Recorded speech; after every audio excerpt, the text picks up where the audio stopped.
Ողջույն, այսօր մենք զրուցելու ենք իրավաբան Աբրասիմ Աթոյանի հետ։ Բարև ձեզ, պարոն Աթոյան, շնորհակալություն հրավերը ընդունելու համար։ Շնորհակալ եմ հրավերի համար։ Սկսենք զրույցը վերջի 2 օրերի ամենաթեժ իրադարձությունից, որը լայն քննարկվում է, պատտվում է, դա Սուրբ Աննա եկեղեցում տեղի ունեցած Մինասյան եղբայրների եւ Նիկոլ Փաշինյանի միջև տեղի ունեցած միջադեպն է։ Ձեր որպես իրավաբան տեղի ունեցած իրադարձությանը ձեր իրավական գնահատականը, որովհետեւ այսօր առավոտյան հայտին դարձավ, որ քննչական կոմիտեն քրեական հետապնդում է հարուցել եղբայրների նկատմամբ եւ ընդհանուր առմամբ միջադեպին ձեր գնահատականը, խնդրեմ։ Երևի վերջից անդրադառնամ նախ հանրային քրեական հետապնդում հարուցելու մասով տեսնելով հոդվածները ինքս աբսուրդային ժանրից եմ քննադում այդ ամեն ինչը, քանի որ հոդվածներից մեկը խուլիգանությունն է, իսկ մյուսը օրինական կամ քաղաքական լիազորությունների միջամտություն է ու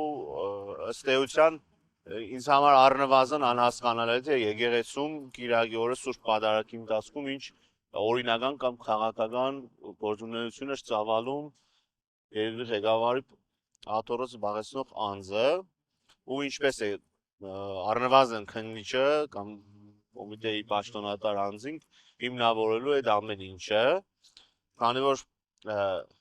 նաև շատերը տեղյակ չեն դերևս քրեական վարույթի արկայությունը բավարար հիմք չի տալիս, որ անձը քրեական հետապնդման ենթարկվի եւ պարտադիր հիմք չի տալիս անձին քրեական հետապնդման ենթարկելու, այսինքն քրեական վարույթ նախաձեռնելուց հետո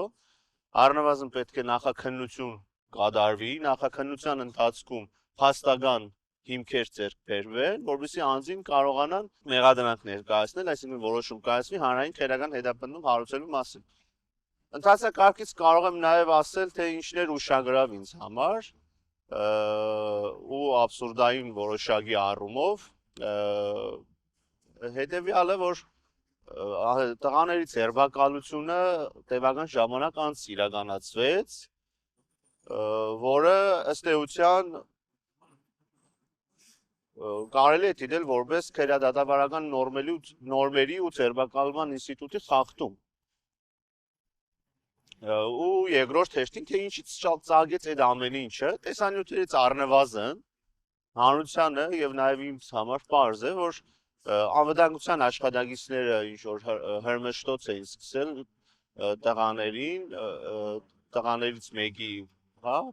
նկատմամբ, ինչին վերջինս արձագանքել էր ու տեղեր ունեցել, ինչ որ տեղեր ունեցել։ Այդ ամեն ինչը վերագրել որպես, հա, պահի տակ բռնկված էմոցիան վերագրել որպես ուղիղ դիտավորությամբ կատարված հանցագործություն, ուղղակի դիտավորությամբ կատարված հանցագործություն, առնվազն անբարոյականություն է կարող եմ ասել։ Եվ հանցագործություններ։ Ձերբակալումը շատ կոշտ եւ բիրտ մեթոդներով տեղ ունեցավ, ինչը աղմկոտ նման դեպքերում լինում է, հա, գնում են ոստիկանները ըստ էության ոչ ծանր հանցագործի, նույնիսկ միջին հանցագործություն կատարող անձին այդպես չեն ձերբակալի, ինչպես անում են։ Սա արդյոք շոու է, որ ապահովում է ներքին գործերի նախարարությունը, կամ ինչու՞։ Շոու չի ասի, դա ես կվերագրեի ավելի մտածված նաև որոշակի առումով նաև հանցագործության լիազորությունները անցնելու կոնտեքստում, քանի որ նախ պետք է անձին ոնց է ձերբակալման ընթացակարգը, օրենքով սահմանված է, անձին պետք է հայտնես իր ձերբակալված լինելու մասին, հետո նոր ըստ այդմ, եթե նրա կողմից խոչընդոտներ կլինեն եւ այլն, նոր համաչափ ուժ կիրառես։ Ես առավել քան վստահ եմ, որ տղաներին նախ չի հայտնվել ձերբակալման մասին, քանի որ տեսնում ենք, որ եկեղեցից անմիջապես մի քանի հոգով քաշ քշելով են դուրս բերում, ու երկրորդն էլ համաչափ ուժի մասով ինքս գնահատականը կտամ, որ այդտեղ 5 հոգով ձերբակալելը համաչափ ուժ չի կարող լինել, այդ տղաները ոչինչ չէին կարող անել այդ 5 հոգու դեմ։ Հետո նաև քանի որ ինչպես սկզբից նշեցի, արդեն իսկ ենթադրյալ հանցանքից, որը ես ինքս հանցանք չեմ համարում, թյուր կարճ չստեղծվի, անցել էր տևական ժամանակ, հետևաբար իրենք պետք է ձերբակալվեին առնվազն քննիչի որոշման հիման վրա արդեն քրեական հետապնդման հարուցման որոշում կայացնելուց հետո։ Այստեղ այդ ամեն ինչին ճիշտ է, չունի կենտ ինստիտուտն ուր իրավական ճիշտ քննադատական տա, ես քննադատական տվող չեմ, ես կարծիք հայտնող եմ։ Երբ որ գործի այդ ինստիտուտը, ինձ թվում է այդ ամեն ինչին ճիշտ իրավական քննադատականներ պիտի տրվի։ Զարմանալի չէ, բայց կարծում եմ նաև իրավական չէ, նաև այն, որ քրեական հետապնդումը հարուցվել է այն պայմաններում, երբ երեկոյան Մինասյանի եղբայրների տանը այսպես քննիչը մեծ խուզարկություն է արել, ամեն անկյուն նայել է, որևէ բան բացի այդ երեխեքի գրքերից չեն հայտնաբերել։ Մոռացա անդրադառնալ, շատ լավ հիշեցրեցիք, ուրեմն նաև ինքս որոշակիորեն աբսուրդի ժանրից եմ համարում այդ պայմաններում բնակարանում խուզարկությունը այդ հիմքերով իրականացնելը, որովհետև խուզարկության պայմանները բավարարելու համար դատարանին առնվազն պետք է ներկայացվեր որևէ բացի այս անձանց ենթադրյալ հանցանք կատարելու հիմքերից, որը պարզ է արդեն ինչ է եղել, դատարանին պետք է ներկայացվեն նաև թե ինչ ենթադրություններ կան կամ ինչ տվյալներ կան, հիմնավորող որ այդ դատարանի որոշմամբ նշված իրեր առարկաներ, կրիչներ եւ այլնը արկա ընդհանրապես այդ տանը ու եւս կարծիք, որ այդ որոշումը եւս աբորինի է ու աբսուրդ։ Առավել քան վստահ եմ, որ ավելի ծանր ու ավելի խնդրահարույց դեպքերով նախկինում նման որոշումներ չեն կայացվել։ Տղաների ձերբակալությունը այսօր էլ մեղադրանք առաջադրելը ինչ ազդեցություն կարող է ունենալ քաղաքացիների վրա, այսինքն կխուսափեն քաղաքացիները նման Փաշինյանին տեսնելիս նման գնահատական տալ, օրինակ տղան ասում էր ինձ այդպես չնայեց, դրա համար կարծես ձերբակալվեց, կամ Գևորգ Գևորգյանին Պարզ է այդ նաև ես իշքան հասկացա Գևորգ Գևորգյանն է մեղադրանք առաջադրել, չէ՞։ Խուլիգանություն կազմակերպելու համար կարծում այդպես էր։ Ուրեմն նայեք ինչ են արել, խուլիգանություն կազմակերպելու համար մի հոգու են մեղադրել, տղաներին ամեն մեկին առանձին խուլիգանություն կատարելու համար։ Այդ շղթայական կապը արդեն իսկ կա, չէ՞, այն ինչ ծագեց էմոցիայի հիման վրա, ծագեց տվյալ վայրում։ Ինչի մասին է խոսքը, աբսուրդ է ընդհանուր, բառից բուն իմաստով աբսուրդ է, մի քիչ ավելի մասնագետ իրավաբանները իմ դիրքորոշման հետ առնվազն համաձայն կլինեն, որ ուղղակի աբսուրդ է, այդտեղ իրավաբանություն չկա, որ իրավաբանականորեն որևէ քննադատական տաս, բայց իրենց նպատակը հստակ է, որ վախի մթնոլորտ առաջացնեն, հենց դրա պատճառով էլ այդ ամեն ինչը պիրտ գործողություններով է ուղեկցվում, կապ չունի ընդհանրապես, նույնիսկ եթե օրինակի համար որևէ մեկը խնդիր չի առաջացնում ու պատրաստ է, որ ձերբակալման որոշման առկայության պայմաններում կամ իրենց ձերբակալման մասին հայտնելուց հետո որևէ խնդիր չի առաջացնի, ասում ահա գնում ենք, կարևոր չէ, իրենք պետք է ուժերի կուտակումը ցույց տան, ինչ է եղավ նախորդ մի քանի օր առաջ, հա, ԱԺ-ի նախագահի դեպքերի հետ կապված, ու այդ ամեն ինչի նպատակը հստակ է, որ վախի մթնոլորտ առաջացնեն, հենց ձեր ասած այդ կարծիքները, դիրքորոշումները, քաղաքացիական դիրքորոշումները բարձրաձայն եւ հրաբարակավ արտահայտելու, այս ես հուսամ, որ մեր ժողովրդի մեջ այդ ոգին չի մահացել էլի, իրանք հաստատակամ են իրենց կարծիքների մեջ, վերջի այս ամեն ինչը նախ եւ առաջ այդ ազատությունների պայքարն է, որոնք շատ են սահմանափակվել։ Բռնապետության հասնող կարգավիճակով սահմանափակել են անունը տնելով օրինական գործողություններ։ Անդրադարձակ ազգային ժողովի նախագահի եւ Միկա Մարգարյանի դեպքին, նրան զուգահեռ նաեւ անցկացնենք Փաշինյանի դեպքերը, օրինակ մետրոյի դեպքը, հայտնի Արմինեի հետ, արդեն հայտնի դարձած Արմինեի հետ, դրանից առաջ այդ ներկուսակցական քարոզարշավ անունը տրված դեպքերն հետ, որ գնում է մատ է թափ տալիս, մեկ Մարալիկում, մեկ Երևանում քաղաքացիների վրա, նրա այս պահվածքը դուք ինչպես եք մեկնաբանում եւ ընդհանուր պաշտոնյաների պահվածքը ինքս մեկնաբանելու կարիք չունեմ, ես ուղղակի կասեմ, որ իմանան մարդիկ իր իրական դեմքի մաս։ այդ անկառավարելի իրավիճակներում դա ոչ թե ուղղակի դիմացինը այնպիսի բան է արել, որ ինքը անկառավարելի է դարձել, որը կարող է յուրաքանչյուրի հետ այդ աֆեկտային վիճակը լինել։ Ոչ։ Դա ուղղակի իր բնավորությունն է ու իր հիմնական բնավորությունն է, ինչը պետք է ժողովուրդը տեսնի ու իր հետևությունները հստակ անի։ Ավել բան ժողովրդին պետք չի հասկանալ։ Քիչ-քիչ եկանք հասանք քաղաքական, հա, դարձ քաղաքական ոլորտին։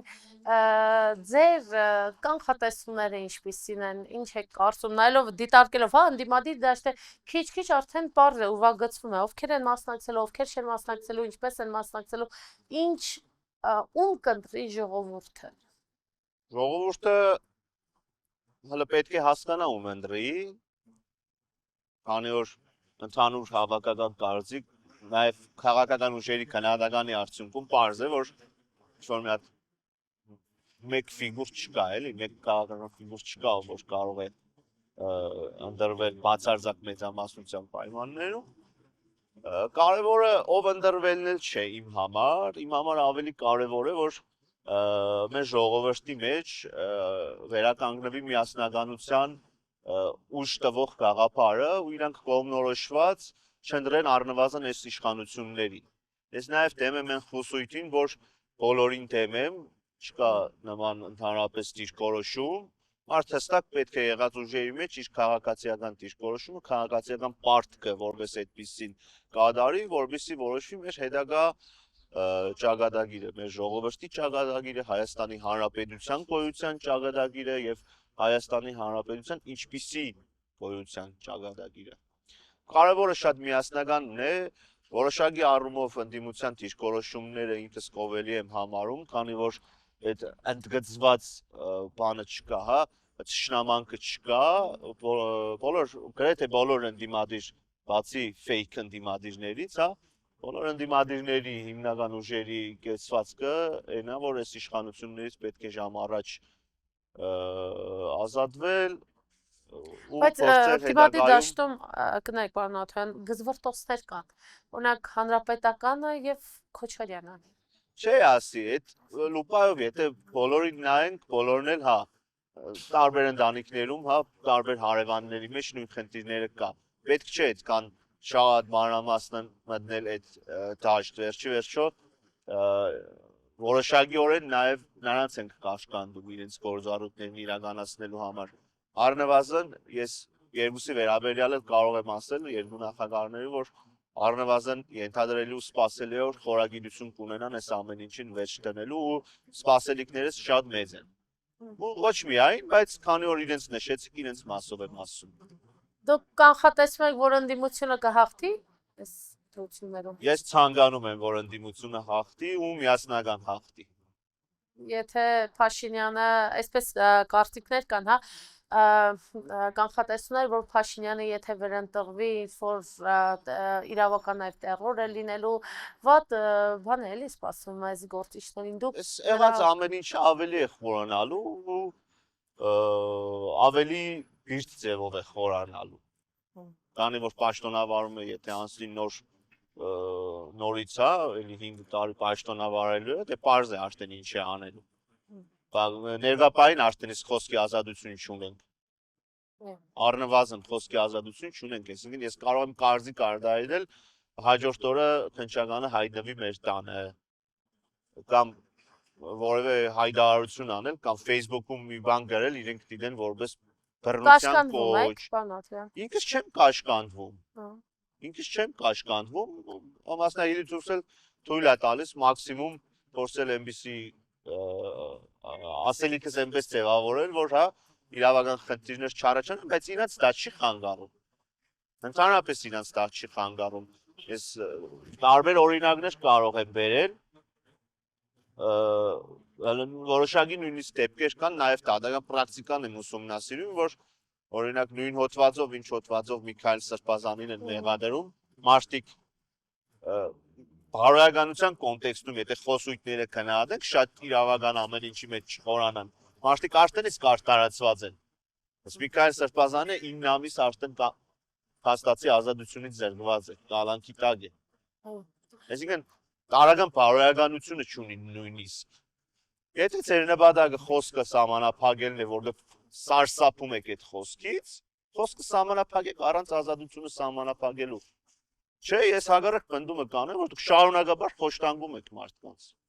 Շատ լավ, մենք Հագնվելով իրավական գործիքակազմի տակ։ Մենք առաջիկա րոպեների ընթացքում կանդրադառնանք Միքայել Սրբազանի, մյուս սրբազանների, եկեղեցականների դեմ այս քրեական գործերին, մեղադրանքներին, բայց վերադառնալով Փաշինյանի ընտրություններին մասնակցելու, նա ասում է, եթե մենք չունենանք սահմանադրական մեծամասնություն սեպտեմբերին եւ Բարսեղյան շեշտում է աղետալի պատերազմ է լինում եւ այս օրերին էլ խաղաղություն գրվածքով, սրտիկներով շրջում է քաղաքում մարզից մարզ։ Դե ասում եմ, այլ տարբերակ չունեն իրենք, բացառությամբ նրա որ վախի մթնոլորտ են առաջացնում, այլ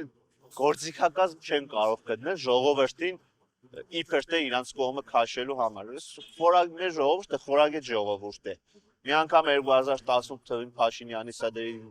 հավատացել ենք, հույս ունեմ երբեք չեն հավատացել։ 21-ին էլ է հավատացել, պարոն Արտաշես։ Չէ, 21-ը այդ 18 թվի իներցիան էր։ Բայց պատերազմից հետո էր։ Всё-таки։ Հələ շատերը շատ բան չգիտեին։ Վերջի հանրայինի եթերում մեր երկիրը ամենալավ երկիրն է, ոչ մի կոռուպցիա չկա։ Հենց հիմա է այդպես։ Ոչ մի բան չկա։ Բայց իրանց կեսվածքով իսկ կոռուպցիոներ են։ Իրանց օրինական վարքագծով, ճագերտավոր օրինական վարքագծով իրանք կոռուպցիոներ են։ Բազմաթիվ ապացույցներ կան։ Առնվազն։ Իրենց հանրային գործառույթներ ես նշեցի, չէ՞։ Բայց լիազորություններն անցնելը ինքնին կոռուպցիա է համակարգային։ Այլ բան եմ ասում։ Տարական, քրեական վարույթ նախաձեռնելու process-ը իրանք չեն կատարում, ասենք պաշտոնական պարտականությունը չեն կատարում, անձնական այլ շահագրգռվածությունից ելնելով, քանի որ այդ հաղորդումը օրինակ կարող է ինչ-որ իրանց թևի քաղաքական գործիչի վերաբերյալ լինի, ու մինչև դատական process-ով անցնի արդեն տարիներ է տևում, ու մարդիկ հիասթափվում են այդ process-ի մեջ մտնելուց։ Այնինչ հստակ կա։ Դատական համակարգից քաղաքացիների շրջաններով Դներեք մի բան էլ ավելացնեմ։ Այդ պատերազմի վախնելը, որ ժողովրդի մեջ տարածում է, ինքը լավ կլինի մտածի իր պաշտոնական պարտականությունների մասին, թե ինչ է ինքը անելու, որ պատերազմ չլինի, կամ ինչ է արել, որ պատերազմ չլինի։ Պաշտոնական, ոչ թե ժողովրդին վախեցնի։ Ասա խաղաղություն են բերել, սահմանի զորք չկա։ Խաղաղություն է բերել, ինչի մասին է խոսքը, բա ինչ պատերազմ, եթե ես չընդրվեմ։ Նույն ձև ինքը կարող է միանձնյա երկիրը կառավարի մինչև ցմա։ Ինքը դիվանագիտություն ունի, պայմանավորվածությունները։ Դիվանագիտությունը բառից բուն իմաստով։ Բառից բուն իմաստով։ Դիվանագիտություն եթե ունենար, առնվազն իր ստորագրած փաստաթղթերի արդյունքում, առնվազն կարելի էր մի քանի տարի չխոսել պատերազմի մասին ընդհանրապես։ Որովհետև դիվանագիտությունը ի տարբերություն էմոցիայի կամ ինչ-որ բաների, ինքը մի քանի քայլ ու որոշ ժամանակ առաջ է մտածում։ Դա դիվանագիտական կառուցվածքի մաս է, էլի գաղափարական։ Դու ինչ որ անում ես այսօր, դա վաղը պետք է գործարկվի, չէ՞։ Վաղը պետք է գործի։ Եթե չի գործում, ուրեմն դու ոչ մի բան չես արել։ Շատ լավ։ Ամիսներ շարունակ կալանքի տակ են եղել եւ Միքայել Սրբազանը, Մկրտիչ Սրբազանը, Արշակ Սրբազանը, նրանք թեպե դուրս են եկել, տնային կալանքի տակ օրինակ Միքայել Սրբազանը, ասում եմ մեծ է տարբերությունը բանտային կալանքի, Բագրատ Սրբազանն է շարունակում մնալ բանտային կալանքում, նրան մեղադրում են ահաբեկչություն, հա, նախապատրաստելու մեջ, Միքայել Սրբազանին խոսքի համար, այսպես ասած, Արշակ Սրբազանին չգիտեմ, էլ ինչի համար։ Աբսուրդ է, ուրեմն հերթով վերլուծենք, հա։ Սկսենք երևի Բագրատ Սրբազանից, այդ ու մյուս աշտարներից, ուրեմն այդ մարդկանց մեղսագրում են այնպիսի արար, փաստացի, ու այնպիսի գործողությունների համար, որոնք քրեորեն պատժելի չեն։ Իրանց պետք է եղել, որ այդ պատկերը ստանան, իրանք այդ պատկերը ստացել են։ Այլ տարբերակ չկա, ու այդ ամեն ինչը հստակ ուղղվածություն ունի մարդկանց լռեցնելու, ցույց տալու համար, որ արժե զրկելու, հա, մարդկանց ծառայությունն ու գործողությունները բովանդակազրկելու։ Իրանց պետք է ուղղակի, իրանց համար կենսական անհրաժեշտություն է, որ Բագրատ Սրբազանը ու ընդհանրապես նման մարդիկ, մյուս աշտարները կամ մյուս քաղբանդարգալները ուղղակի ցայն չհանեն։ Եթե իրանք զանամոք 1% նույնիսկ գիտենան, որ ազատ արձակելու դեպքում մարդիկ չեն խոսի, իրանք ազատ կարձակեին։ Որտեւ իրանք բայց հստակ պատժվում են այդ մարդիկ իրենց քաղաքական խոսքի, խոսույթի, կարծիքի, քաղաքացիական պարդագանության, հոգևորականի պարդագանության համար։ Հաջորդը Միքայել Սրբազանի գործով աբսուրդը դե շատ է ծեծված այդ թեման, բայց տեսեք Միքայել Սրբազանի գործի պարագայում ես մի քիչ ավելի շատ կարող եմ խոսել, քանի որ դատական ակտը կա, ըստ էության ապացույցները առնվազն իմ համար տեսանելի են, ու ընդհանրապես նախաքննության չկատարելու պայմաններում մարդիկ առաջնորդվել են այն կանխավարգածով, որ անձը հանցանք է կատարել, անձի նկատմամբ քրեական հետապնդում են հարուցել, ու ըստ էության հետագայում էլ շատ կարճ ժամանակում նախաքննության ավարտ են հայտնել ու գործը դատարան են ուղարկել։ Բայց ինքս նաև որպես նախկին քննչականում պաշտոն զբաղեցնող անձ աբսուրդ եմ համարում նման ձև նախաքննություն իրականացնելը, թերի, փնթի, ինչով պայմանավորված, օրինակ, նաև Սրբազանը դատարանում խոսեց, չեմ հիշում պաշտպանները միջնորդեցին դե չէ, բայց Սրբազանը դատարանում խոսեց, որ բա այդ մասնագետներին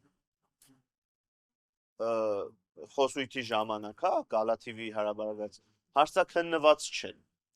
Ներկա պայն է, որ ապացույցները ես տեսնում եմ, ես հստակ կարող եմ ասել, որ եթե այդ մարդիկ նախ հարցաքննվեին, առնվազն Սրբազանը արտարացվելու էր։ Այդ պատճառով էլ չէ հանցակազմի գլխավոր էլեմենտները տարերից մեկը չէր հիմնավորվելու։ Այսինքն այս պարագայում եթե կառաջնորդվենք այն կանխավարգածով, որ մարդիկ ուղիղ պարդականություն ունեին գործողություններ կատարելու, որոնք չեն կատարել, դա ի՞նչ է դա։ Եվս մեկ աբսուրդ ու եվս մեկ կոռուպցիոն մեխանիզմ։ Մարդիկ ուղղակի քննիչը ուղղակի պարդականություն ունի համակողմանի նախաքննություն իրականացնելու։ Համակողմանի նախաքննության մեջ նաև ուղիղ է նաև դատարանի պարդականությունն է։ Դատարանը ցանկացած պարագայում պետք է տեսնի հանցակազմի տարերական, թե չէ, որովհետև այդ տարերից եթե մեկը բացակայի, հանցանք չկա։ Ու բայց չի կատարում։ Հաշիվ Սրբազանի գործը, ինչպես դուք ասեցիք, չգիտենք ինչի համար, բայց Արշակ Սրբազանի գործով ինքս քանի որ հայտնի խմբագի, հա, այդ նոր Հայաստան նոր հայրապետ շարժման հետ է կապված այդ գործը, իրենց բանի մոտ էր հայտնաբերվել ու նաև վերլուծելով, հա, ժամանակի ընթացքում, նաև վերջում իրենց առաջնորդ կոչվածի, հա, երկրի ղեկավարի հետ ջերմ մթնոլորտներ ունենալու հանգամանքը երևի թույլ կտամ ինձ հայտնել են կարծիք, որ հստակ ուղղորդված գործ է անհիմն կերպով Սրբազան հորը նախ կալանքի տակ պահեցին։ Այն դեպքում ես հիշեցնեմ կնեք պարոն Աթոյան, որ իրեղեն ապացույց հետ Թմրանյութի գլանակը չկա, կորել է։ Չէ, դե իրեղեն ապացույցի չեղնելը արդեն հետագայում պաշտպանների դիրքորոշումներով պայմանավորված, քանի որ եթե փորձաքննությանը ենթարկվել, առնվազն եզրակացություն կա, բայց այդ արդեն մնացած process-ները դատարանում են լինում, էլի։ Այստեղ ավելի հատկանշական բան կա, թե ինձ օրինակ հետաքրքիր է Թմրամիջոցի իրացումը, հա, Արշակ Սրբազանի կողմից կազմակերպվել է եւ այլն, ոնց են հիմնավորել։ Այսինքն այդպիսի հանցանքների պարագայում մարդիկ առնվազն ուղղակի պետք է ցուցմունք ունենան, որ օրինակ մեկը ասի, որ տեսել է, որ Արշակ Սրբազանը սենց։ Եթե չկա, անհնար է դա ամեն ինչը կապել Սրբազանի հետ։ Իրացնող էին ման գալիս, թող հայկից, հայկ, չէ, Արմեն Առաքելյանի եղբոր տղան, Հայկ Առաքելյանից բարձ էին այդ իրացումը ով է։ Ինչու է կանխավարգածը թեքվել քանի որ իր պայուսակից են հայտնաբերել, թեքվել դեպի Արշակ Սրբազանը։ Ես որքան հիշում եմ, նաև մեղադրանքի մեջ կա նաև այլ անձանց միջոցով եւ այլն, բաղուր են այդ անձինք։ Չէ, ճիշտ հասկանանք, եթե միջոցով անձինք չկան, իրանց հայտնի չեն, իրանք դրա համար հավանաբար պետք է վարույթ առանձնացրած յանին, որ նախաքննությունը շարունակեն։ Այդ պարագայում բա ոնց Արշակ Սրբազանին հասան։ Չէ, թելը պետք է կծիկը պետք է հերթով քանդվի։ Պետք է սկզբից այն անձինք հայտնի լինեին իրանց, նաև ըստ տրամաբանության, ըստ մեթոդիկայի այդ անհերքերի հետո այդ մարդիկ առնվազն ցուցմունք տային Արշակ Սրբազանի դեմ։ Իսկ թե շահագրգիռ անձինք ինչ ցուցմունք են տվել, հանձինս Նոր Հայաստան, Նոր Հայրապետ շարժման անդամների ընդհանրապես ոչ մի բանում։ Իրական քրեական դատավարությունում, իրական ապացույցների գնահատման մեջ չի կարող շահագրգիռ անձը կամ շահագրգիռ անձանց խումբը ցուցմունք տալ ու այդ ցուցմունքը դիտվել որպես անկախ ապացույց։ Այս գործերը Մկրտիչ Սրբազանին էլ անդրադառնում կարճ շատ։ լավ։ Մկրտիչ Սրբազանի գործով արդեն իսկ դատաքննության այդ առաջի երկու նիստի ընթացքում պարզ դարձավ, որ կհիշեք երևի առաջի օրը թեմի բոլոր քահանաները ձերբակալված էին, նույնիսկ խնդրահարույց վեճեր կան դատական, պաշտպանների մասով, օրինակ Տերոշինի պարագայում, որ չեն թույլ տվել պաշտպանություն իրականացնել եւ այլն։ Այսինքն մարդիկ ձերբակալվել են, հարցաքննվել են, բայց ես որքան հասկացա, այդ մարդկանց ցուցմունք նաև առերեսվել են, ոնց որ թե, ու այդ մարդկանց ցուցմունքները ուղղակի չկա ապացույցների մեջ, ոչ մեղադրանքի կողմի, ոչ էլ իօկուտ մեղադերյալների բերված ապացույցների մեջ, որը եւս անթույլատրելի է։ Ու բացի այդ, վերլուծելով Մկրտիչ Սրբազանի ամորինի քրեական հետապնդման ենթարկելու հանգամանքը, իմ դիրքորոշումը հետեւյալն է, այդ ամեն ինչ առաջացավ այն պահից, երբ որ Ստեփան Ասադերյանը կոնֆլիկտային վիճակ ուներ Սրբազան հոր հետ։ Ենթադրյալ կոնֆլիկտային, որովհետև ես Մկրտիչ Սրբազանին առնվազն ճանաչում եմ, ես իր բնավորությունը լավ գիտեմ, ինքը կոնֆլիկտային մարդ չի։ Ու հես համատեքստում մարդը 21 թվականին, եթե չեմ սխալվում, կատարված արարքի համար պատժելու նպատակով հանցագործության մասին հաղորդում է ներկայացնում, իրանք ձևակերպեցին լրատվամիջոցների բանով, հետո այդ կերպ երևի արած կլինի, որ հետագայում սուտ մատնության համար պատասխանատվություն չառաջանա, բայց այնուամենայնիվ էլի հաղորդում է տալիս, բայց իր նպատակը ինչն է, Մկրտիչ Սրբազանից ազատվելը։